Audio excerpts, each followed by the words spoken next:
Imagine waking up one day, not to the sound of your alarm, but to a profound stillness. You sit up, looking around, and you realize something chilling. You have no idea why you're doing what you're doing anymore. Your job, your relationships, your routine, everything seems ordinary. Not bad, not good, just a series of movements that have become so automatic that you've forgotten their purpose. You've slipped into a life of mediocrity, a quiet surrender to comfortable and the known. But how did you get here? When did you stop striving for more? When did you decide that enough was good enough, even though deep down you knew it wasn't? Here's the paradox. You live in a world brimming with possibility. There are endless opportunities to rise, to create, to evolve, to become extraordinary. And yet, for most of us, mediocrity feels like the only viable option. The idea of chasing greatness seems reserved for the lucky few, while the rest of us settle into lives of quiet frustration, where we ask ourselves, is this really all there is? But here's the catch. It's not that you can't have more. It's not that you're incapable of greatness. It's that something inside you has conspired to keep you where you are. What if this quiet resignation isn't a result of laziness or lack of ambition, but rather a deeper, more insidious force at play? What if the very structure of your mind and the society around you have conspired to keep you comfortably trapped in mediocrity? Have you ever wondered why it feels easier to stay stuck than to break free, even when you're painfully aware of your own potential? There is a force, a psychological and philosophical riddle, that keeps you in place, convincing you that your current reality is good enough. But what if that's the greatest lie you've been fed? What if the true cost of this good enough life is something far worse than just dissatisfaction? It's the slow, creeping death of your true potential. How would you feel if you woke up tomorrow, not to an ordinary life, but to the realization that you've been settling for far less than you're capable of? Would it break your heart? Or would it ignite something else within you? The urge to fight back, to reclaim the extraordinary life that was always yours? In the next section, we'll begin to unravel the hidden forces at work behind our tendency to settle for mediocrity. But be warned, once you see the truth, there's no turning back. To truly understand why we settle for mediocrity, we must first look beneath the surface of our thoughts and behaviors. At first glance, it might seem like the reason we don't chase greatness is simple: laziness, fear of failure, or lack of resources. But these explanations are merely the tip of the iceberg. The real reason runs much deeper, intertwined with the very way our minds and society function. At the core of this issue is something insidious: comfort. Comfort is both a refuge and a prison. From a psychological perspective, humans are wired to seek comfort. The brain, in its primal state, seeks to conserve energy and avoid anything that feels risky or uncertain. When we face the unknown, especially in pursuit of something greater, our minds respond with caution, pushing us toward the familiar, the safe, the mediocre. This isn't just a modern-day problem. It has deep evolutionary roots. Think about the earliest humans. Survival meant avoiding risk. Every choice, from hunting to gathering to choosing a mate, was about maintaining stability. As a result, the human mind evolved to gravitate toward familiarity. We have inherited this tendency, this almost magnetic pull towards comfort. Even though the stakes are far different today, we no longer live in constant fear of wild animals or famine. Yet, our brains still operate as if the biggest threat we face is stepping outside the boundaries of our comfort zones. However, comfort isn't the only force that binds us. If we look at the work of philosophers like Friedrich Nietzsche, we encounter a critical insight. Nietzsche wrote extensively about the concept of the last man, a metaphor for the person who has relinquished ambition, creativity, and boldness in favor of contentment and safety. The last man, in Nietzsche's eyes, represents the ultimate failure of the human spirit, a creature that has settled for mediocrity, unwilling to push beyond the constraint of comfort or fear of failure. Nietzsche saw this as a slow death, a spiritual decline that stifles human potential. But Nietzsche wasn't the only thinker to grapple with the concept of mediocrity. Arthur Schopenhauer, a philosopher often associated with pessimism, argued that human beings are caught in a cycle of perpetual striving, where we are either chasing something we believe will bring us happiness or settling for what we already have, often without considering the deeper, existential implications. Schopenhauer saw the pursuit of pleasure and success as inherently unsatisfying because each victory is fleeting and each achievement is soon replaced with the next desire. What he pointed out was that, despite our best efforts, our desires never truly bring lasting fulfillment. This endless cycle traps us in a cycle of mediocrity because we settle for what we can attain rather than pursuing what would give us true, meaningful fulfillment. The most profound insights come from Jean-Paul Sartre, who proposed that humans are condemned to be free. What he meant by this was that we are not born into any predetermined purpose. Instead, we are left to create our own meaning, to build our lives with the choices we make. And therein lies the existential dilemma. We are terrified by this freedom, the pressure to live authentically, to break free of mediocrity and build a life of true significance, is too much for most people to bear. So, rather than face the anxiety of responsibility and possibility, many opt to settle into predictable, the mediocre. This psychological coping mechanism keeps us safe from the anxiety of confronting our true potential. This tension between freedom and security, between striving for greatness and staying within the comfortable confines of mediocrity, is where most people find themselves caught. The brain, conditioned by society, responds to this pressure by retreating into habits and choices that are familiar, even when those choices don't fulfill our deeper needs. Viktor Frankl, a psychiatrist and Holocaust survivor, offers a powerful perspective on this.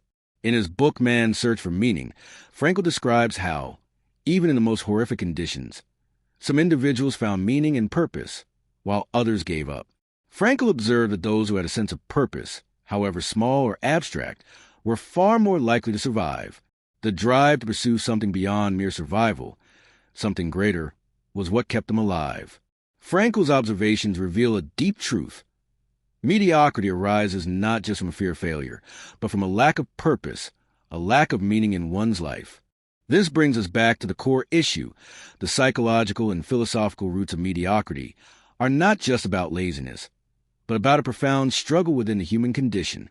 The choice between comfort and purpose, security and greatness, freedom and responsibility, is one that each of us faces in countless moments throughout our lives. And yet, few of us ever stop to truly reflect on how these forces are shaping our decisions. Mediocrity is not simply a lack of effort or ambition. It's the quiet, insidious result of human psychology and philosophy, a battle between our evolutionary impulses and the existential realities of our freedom. Most people never realize that they are part of this battle, let alone that they can reclaim control over it. And so, we come to the question, how do we break free from this quiet slavery of the mind? How do we shift from mediocrity to greatness? The problem with settling for mediocrity isn't always immediately obvious. It doesn't present itself as an acute, glaring issue.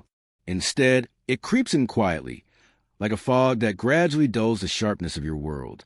The consequences of living a mediocre life are not immediately catastrophic, but rather, they reveal themselves in subtle, insidious ways, through missed opportunities, neglected dreams, and a growing sense of dissatisfaction that lingers just below the surface.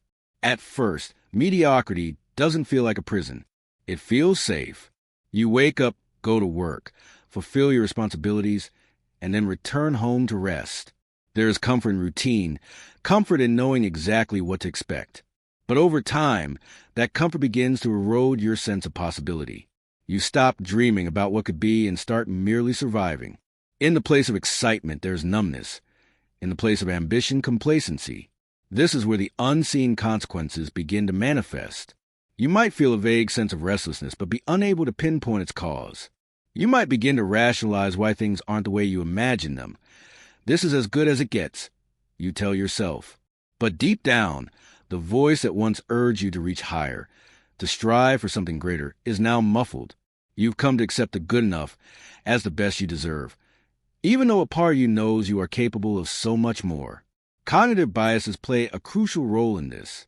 The status quo bias, a well-documented psychological phenomenon, tells us that we are naturally inclined to favor the current state of affairs over change, even when that change might be for the better. The brain, always seeking to conserve energy, prefers to stick with what is familiar, even if it is not ideal. This bias is why we often stay stuck in unfulfilling relationships, jobs, or lifestyles. It's easier to stay where you are, even if it means enduring a life of quiet dissatisfaction. Neurologically, the brain rewards certainty.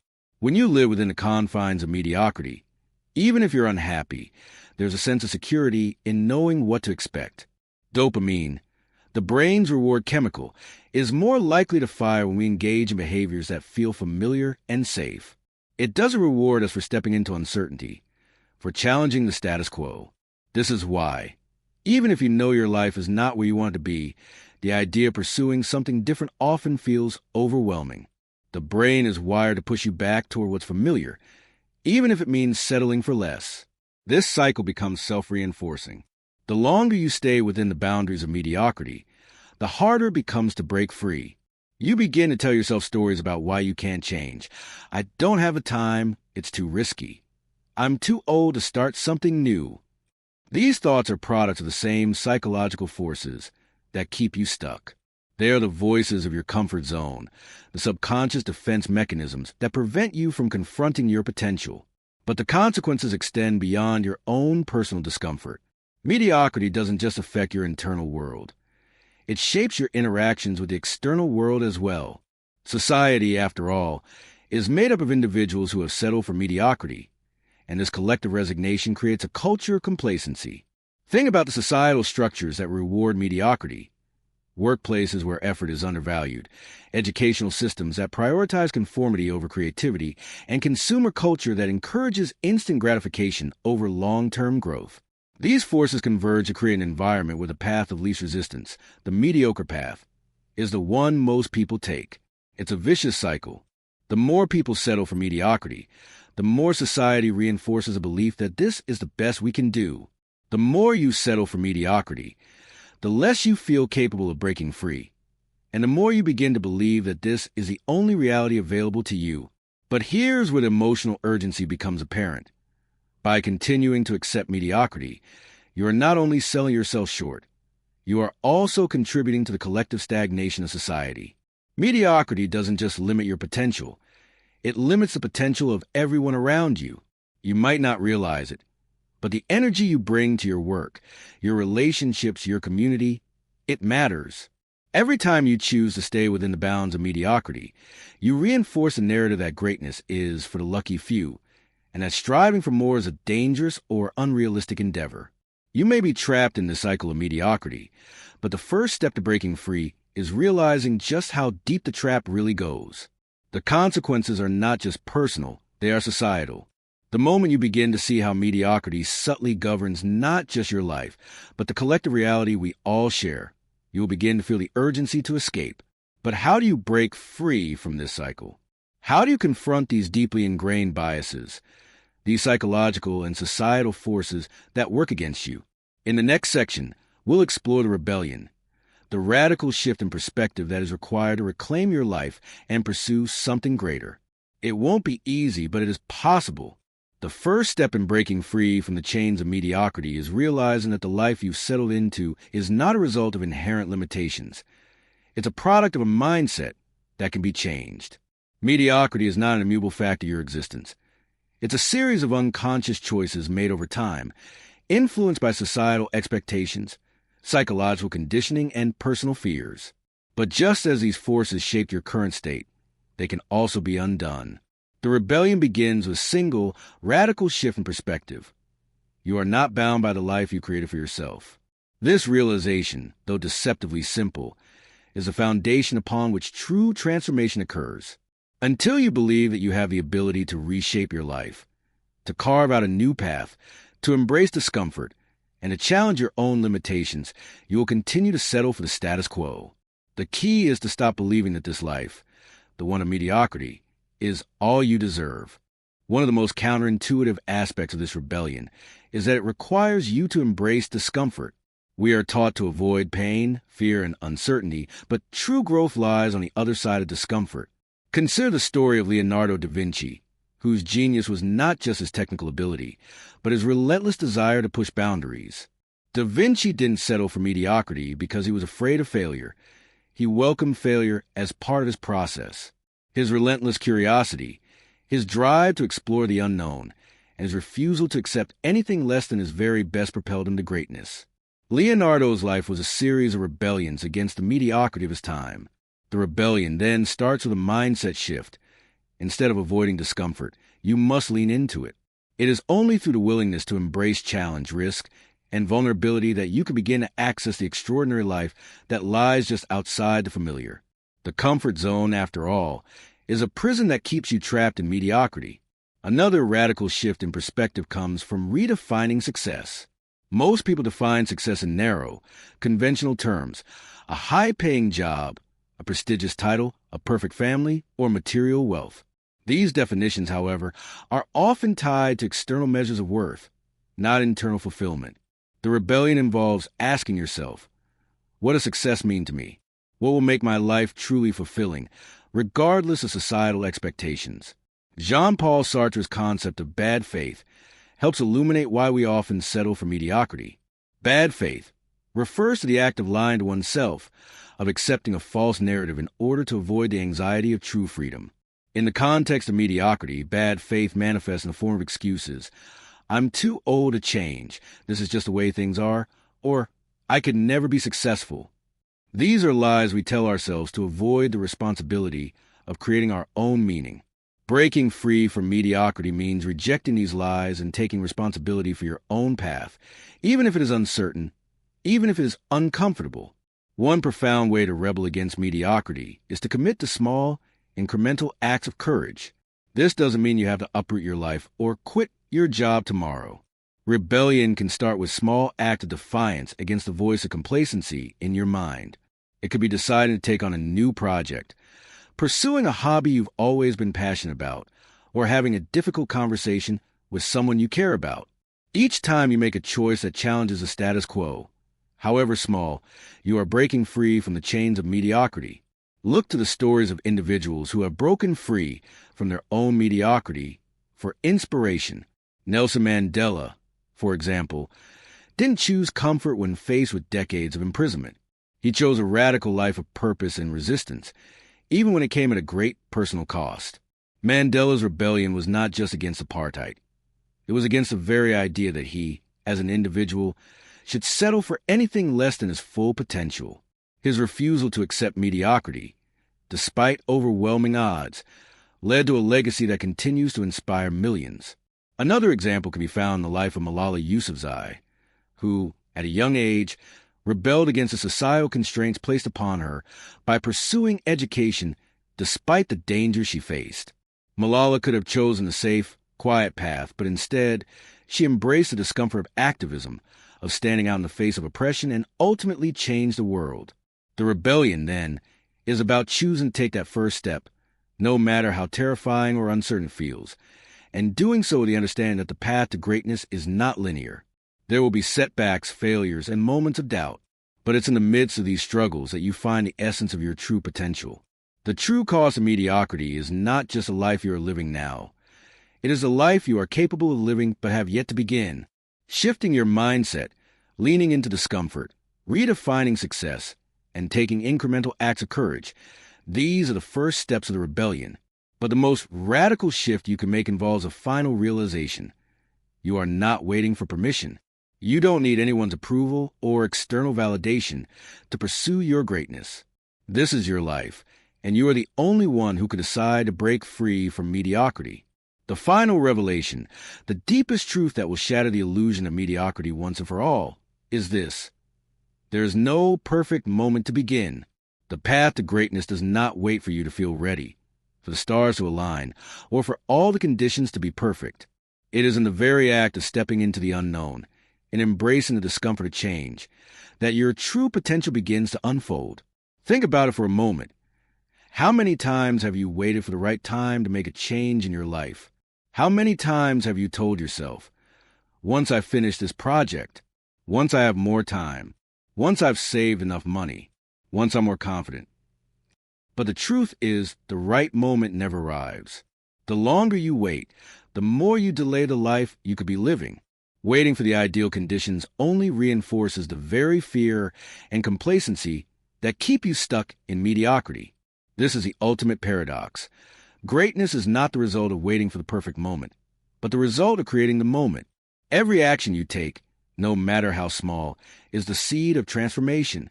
The moment you decide to stop waiting and start acting is the moment you begin to break free from the psychological and societal forces that have kept you in a state of quiet resignation.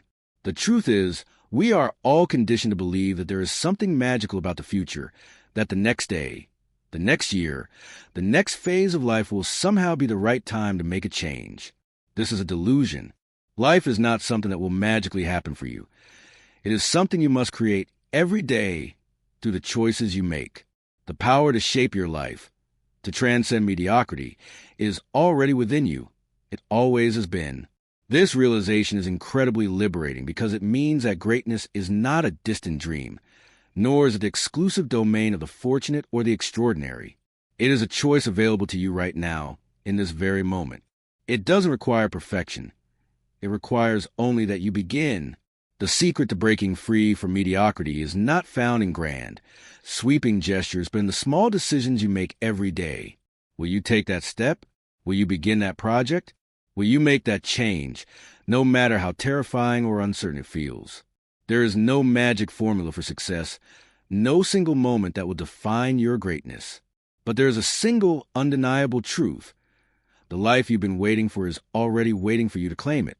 It exists in the present, not the future. It exists in the choices you make right now, in the act of choosing to step outside the boundaries of what you know, in the act of choosing to face discomfort rather than shy away from it. This understanding, this realization that greatness is not something that will happen to you, but something you must actively create, changes everything. Suddenly, mediocrity no longer feels like an inevitability. It feels like a choice. And once you see that mediocrity is a choice, you also realize that the opposite, greatness, is also a choice. So what will you choose?